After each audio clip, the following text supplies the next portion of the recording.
Абсолютным рекордсменом по мощности среди карбюраторных двигателей считается авиационный V12 Rolls-Royce Merlin. При рабочем объеме 27 литров он развивал до 900 лошадиных сил в танковой версии и более 1500 в авиационной. Среди серийных автомобильных карбюраторных двигателей наибольшую мощность имели американские V8, устанавливаемые на автомобили 60-х годов. Chrysler 426 Hemi имел 425 лошадиных сил. Ford 428 Cobra Jet имел 435 лошадиных сил, а Chevrolet Big Block LS6 имел 450 лошадиных сил. Неплохо для карбюраторного двигателя. Друзья, всем привет! Это 6-я серия цикла «Эволюция узлов и агрегатов техники», и сегодня мы поговорим про карбюратор. Прежде чем перейти к истории, я расскажу, что такое карбюратор, как он устроен и работает. Карбюратор – это устройство системы питания двигателя, предназначенное для приготовления горючей смеси из топлива и воздуха в нужной пропорции и подачи ее в цилиндры двигателя. Что такое нужная пропорция?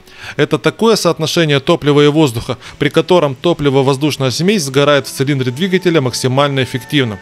То есть сгорает полностью весь бензин и при этом расходуется полностью весь кислород.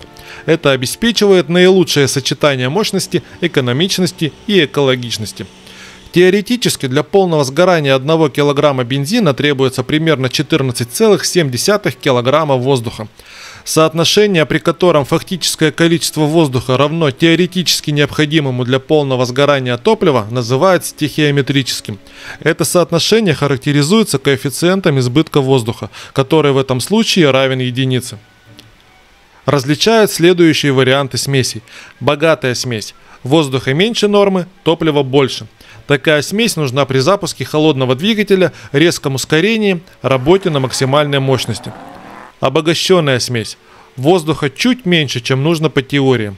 Такая смесь нужна при небольших нагрузках, для плавного разгона, иногда на холостом ходу. Объединенная смесь. Воздуха чуть больше нормы. Нужна при равномерном движении на средних оборотах для экономии топлива. Бедная смесь. Воздуха слишком много. Бывает при неправильной настройке или засорении топливной системы. Двигатель теряет мощность, может работать с перебоями, перегреваться. Бедная смесь вредна для двигателя. В реальных условиях, в зависимости от режима работы двигателя, то есть холостой ход, разгон, нагрузка и так далее, это соотношение постоянно меняется, но обычно при настройке стремятся к идеальной пропорции. Рассмотрим основные элементы простейшего карбюратора. Поплавковая камера. Это резервуар, где с помощью поплавка и запорной иглы поддерживается постоянный уровень топлива. Диффузор. Это суженный канал, предназначенный для ускорения воздушного потока. Смесительная камера. Это место, где происходит смешивание топлива и воздуха. Жиклеры. Это дозирующие элементы, регулирующие количество подаваемого топлива. По сути, это деталь с отверстием строго регламентированного диаметра. Распылитель – это устройство, через которое топливо поступает в поток воздуха и распыляется. Дроссельная заслонка регулирует количество поступающей смеси в двигатель. Воздушная заслонка ограничивает поступление воздуха, делая смесь богатой, что облегчает пуск холодного двигателя. Теперь рассмотрим принцип работы простейшего карбюратора. Из топливного бака топливо поступает в поплавковую камеру, где его уровень поддерживается поплавком и иглой. При расходе топлива поплавок опускается, открывая клапан, через который в камеру заходит топливо. При наполнении камеры клапан закрывается. При работе двигателя во время такта впуска во впускном тракте создается разрежение. Через воздухоочиститель воздух попадает в карбюратор. Проходя через диффузор, его скорость увеличивается, а давление падает. Под действием разности давлений топливо из поплавковой камеры через жиклер поступает в распылитель. Выходя из него, оно разбивается на мелкие капли, смешивается с воздухом и частично испаряется. Воздушный поток уносит топливные капли, формируя топливо-воздушную смесь. Готовая смесь через впускной коллектор поступает в цилиндры двигателя, где воспламеняется, обеспечивая работу мотора. А теперь перейдем к истории. Потребность в приготовлении топлива-воздушной смеси появилась одновременно с работами над созданием первых двигателей внутреннего сгорания. Однако первые шаги в двигателестроении осуществлялись без привычных нам карбюраторов. В 1807 году швейцарский инженер Франсуа Исаак де Рива построил и запатентовал двигатель, работавший на смеси водорода и кислорода. Его двигатель имел поршень, цилиндр и систему клапанов. Все процессы управлялись полностью вручную. Водород хранился в отдельном резервуаре. Через специальные клапаны в цилиндр подавался сначала водород, а затем воздух. Смесь поджигалась от электрической искры. Полученные в результате воспламенения расширяющиеся газы толкали поршень вверх. После этого открывался выпускной клапан, и поршень опускался вниз, удаляя отработанные газы. В 1808 году Исаак де Рива установил этот двигатель на самоходную повозку. Точные технические характеристики этого транспортного средства, увы, неизвестны. В 1826 году американский изобретатель Сэмюэл Мори создал первый в мире двигатель с прототипом карбюратора, работавший на жидком топливе. Двигатель Мори – это необычный ДВС, где работа совершается за счет расширения рабочих газов. Его двигатель работал за счет вакуума. Двигатель имел два цилиндра. В качестве топлива использовалась смесь скипидара и спирта. Карбюратор представлял собой специальный подогреваемый резервуар с металлической поверхностью, в которой топливо испарялось и смешивалось с воздухом. Схема работы этого двигателя следующая. Когда поршень поднимался вверх, в цилиндре создавалось разрежение, в результате чего открывался впускной клапан, и горючая смесь, пары топлива и воздух засасывались в цилиндр. Затем оператор подносил открытое пламя к запальному отверстию, поджигая смесь. Полученные горячие газы заполняли собой цилиндр, при этом лишние газы выходили через специальный клапан. Когда клапан закрывался, в цилиндр впрыскивалась вода, газы охлаждались, их давление падало, создавая частичный вакуум. Под действием атмосферного давления поршень опускался вниз, совершая полезную работу. Во втором цилиндре в это время происходил впуск свежего заряда. Позже ручное зажигание топливо-воздушной смеси было заменено на зажигание от искры. В 1860 году бельгийский механик Жан-Жозеф Этьен Ленуар создал первый в мире коммерчески успешный двигатель внутреннего сгорания. Двигатель работал по двухтактному циклу, без сжатия. Сначала поршень двигался в одну сторону. В это время открывался клапан, и смесь газа и воздуха поступала в цилиндр. В конце такта искра поджигала смесь, после чего расширяющиеся газы толкали поршень в противоположном направлении. В конце второго такта открывался выпускной клапан, и отработанные газы удалялись в атмосферу. Двигатель был двухстороннего действия, то есть на противоположной стороне цилиндра шли противоположные процессы. В качестве топлива-воздушной смеси использовалась смесь светильного газа 6% и воздуха 94%, которые подавались в двигатель через специальные золотники. Смесеобразование происходило внутри цилиндра двигателя. В 1864 году австрийский изобретатель Зигфрид Самуэль Маркус сделал первый прототип карбюратора. В его конструкции топливо, поступающее из бака через специальный дозирующий клапан, попадало на вращающуюся щетку. Щетка распыляла топливо, за счет чего создавалась аэрозоль. Полученная топливо-воздушная смесь подавалась в цилиндр двигателя. Патент на свое изобретение изобретатель получил в 1886 году. Двигатель Маркуса использовал четырехтактный цикл – впуск, сжатие, рабочий ход, выпуск, предвосхитивший цикл Отто. Мощность двигателя составляла примерно 0,5 лошадиных сил. Объем цилиндра 1,5 литра. Масса мотора 150 кг. В 1887 году свой вклад в развитие карбюратора внес английский инженер Эдвард Батлер. Свое изобретение он назвал Inspirator. Инспирейтор Батлера – это карбюратор с поплавковой камерой, игольчатым клапаном, диффузором и форсункой для распыления топлива. Принцип работы данного устройства нам уже знаком. Воздух, проходя через диффузор, создавал разрежение и засасывал топливо. Топливо распылялось в воздушном потоке, образуя однородную горючую смесь, после чего оно попадало в цилиндр двигателя.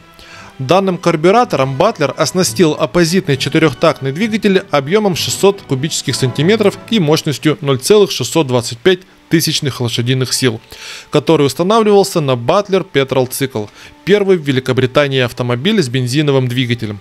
Однако из-за жестких ограничений британского законодательства дальнейшего развития данное изобретение не получило. В Великобритании того времени действовал закон, известный как Red Flag Act, официально Locomotive Act 1865 года. Этот закон требовал, чтобы любой самоходный дорожный транспорт сопровождался 3 людьми. Один из них должен был идти пешком впереди машины на расстоянии не менее 55 метров и махать красным флагом, предупреждая прохожих и лошадей о приближении опасности. Ограничение скорости – максимум 3 км в час в населенных пунктах и 6,5 км в час вне их. Инвесторы не хотели вкладываться в транспорт, который не мог легально ездить быстрее пешехода. Закон отменили только в 1896 году, но Батлер уже потерял интерес. В Германии того времени дела с законодательством были получше. Уже в 1885 году основатель компании Benz und C Карл Фридрих Михаэль Бенц построил первый серийный автомобиль с двигателем внутреннего сгорания – Benz Patent Motorwagen. 29 января 1886 года был получен официальный патент номер 37435. В его автомобиле использовался карбюратор испарительного типа. Воздух захватывал пары топлива, проходя над специальной емкостью с пропитанной бензином ветошью. Несмотря на то, что Бенц не изобретал карбюратор, это был первый карбюратор такого типа, пошедший в серию. Параллельно с Бенцем работал другой немецкий инженер Готлиб Даймлер. В 1886 году совместно с Вильгельмом Майбахом он разработал двигатель Штандур с карбюратором испарительного типа. В его карбюраторе испарение топлива происходило в камере с войлочными прокладками. В 1893 году венгерские изобретатели Донат Банки и Янос Чонка запатентовали карбюратор для стационарного двигателя.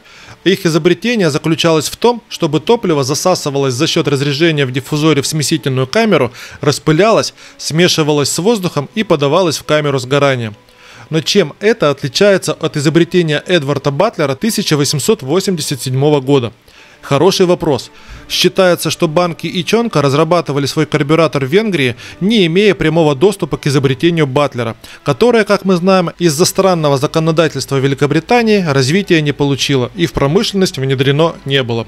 Поэтому общепринято считать, что первый в мире карбюратор такого типа создали именно венгры – Донат Банки и Янос Чонка. Однако не все с этим согласны. И дело даже не в Эдварде Батлере. В некоторых источниках в качестве изобретателя карбюратора указывают немецкого изобретателя и предпринимателя Вильгельма Майбаха, что именно Майбах изобрел карбюратор. Однако патент на распылительный карбюратор он подал на полгода позже, чем Донат Банки и Янос Чонка. Патент Банки и Чонки подан 11 февраля 1893 года в Венгрии, патент Майбаха подан 17 августа того же года во Франции. Бесспорной заслугой Майбаха является то, что он первым внедрил карбюратор в массовое производство. Его карбюратор устанавливался на двигателе компании Daimler Motor Gesellschaft, которыми снабжались автомобили Daimler и, начиная с 1901 года, автомобили Mercedes. Инженер из Великобритании Фредерик Уильям Ланчестер, изобретатель дисковых тормозов, шел по пути совершенствования карбюраторов испарительного типа. В 1896 году он создал так называемый фитильный карбюратор. В его конструкции топливо подавалось на ряд специальных фитилей, которые его впитывали. Воздух, проходя над этими фитилями, насыщался парами топлива, образуя топливо-воздушную смесь. Патент был получен в 1905 году. Данный карбюратор использовался в ранних британских автомобилях и катерах. В 1898 году Донат Банки запатентовал двухдиффузорный или двухкамерный карбюратор. Его конструкция впервые использовала два отдельных канала для воздуха, что обеспечивало эффективное смешивание топлива и воздуха при разных режимах работы двигателя. В отличие от ранних устройств с одним диффузором, решение Банки позволяло поддерживать стабильную работу двигателя как на малых, так и на высоких оборотах, что было важно для новых, более мощных моторов. Изначально карбюратор Банки устанавливался на двигателях его собственной разработки, но быстро получил признание и на международном уровне. Техническое новшество заключалось не только в применении двух диффузоров, но и в оптимизированной геометрии потоков, что обеспечивало лучшее сгорание топлива. В 1912 году английский изобретатель Эрнест Годвард разработал подогреватель. Это устройство устанавливалось между стандартным карбюратором и двигателем. Оно нагревало топливо, что предотвращало его конденсацию и обеспечивало более полное сгорание. Нагрев происходил за счет тепла, получаемого от выхлопных газов. Данное устройство позволяло использовать в качестве топлива для двигателя не только бензин, но и керосин, спирт и легкие масла. Подогреватель устанавливался в США на военные грузовики, пассажирские автобусы и такси. В 1930-х годах канадский механик и изобретатель Чарльз Нельсон Поук получил серию патентов на сверхэкономичный карбюратор, который позволил бы снизить расход топлива на автомобилях до 1,2 литра на 100 километров. Его карбюратор описывался как испаряющий или иногда каталитический. Однако за объявлением патентов исследований не последовало. Доказательств эффективности его разработки нет. В первой половине 20 века поплавковая схема карбюратора стала общемировым стандартом.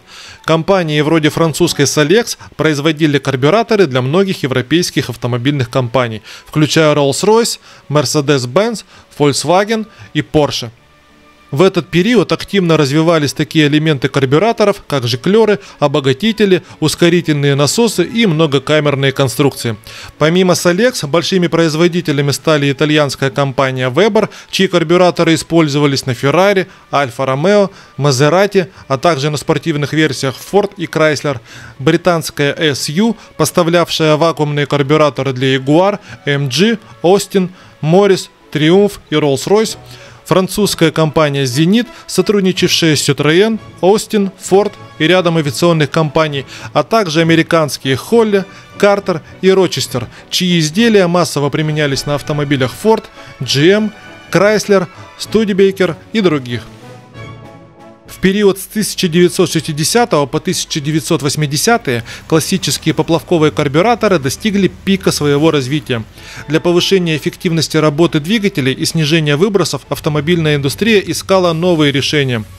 Появились четырехкамерные карбюраторы, автоматические обогатители, ускорительные насосы, вакуумные и механические приводы вторичных камер. В 1968 году появился SD-тип карбюратора с переменным соплом. С конца 1970-х годов под давлением ужесточающихся экологических норм автопроизводители начали внедрять электронно управляемые карбюраторы с автоматической регулировкой состава смеси в зависимости от показаний датчика кислорода. Эти системы были переходным звеном между классическим карбюратором и электронным впрыском топлива. В те же 70-е и особенно 80-е годы на рынке стали появляться системы распределенного впрыска топлива EFI – Electronic Fuel Injection. В этот же период появилась простая система, позволяющая заменить карбюратор без серьезной переделки двигателя – Throttle Body Injection – система TBI, известная также у нас как моновпрыск. К началу 1990-х на американском рынке карбюраторы остались только на отдельных бюджетных моделях, пикапах и внедорожниках. В Европе и Японии массовый переход на электронный впрыск завершился к середине 90-х, в России в начале 2000-х.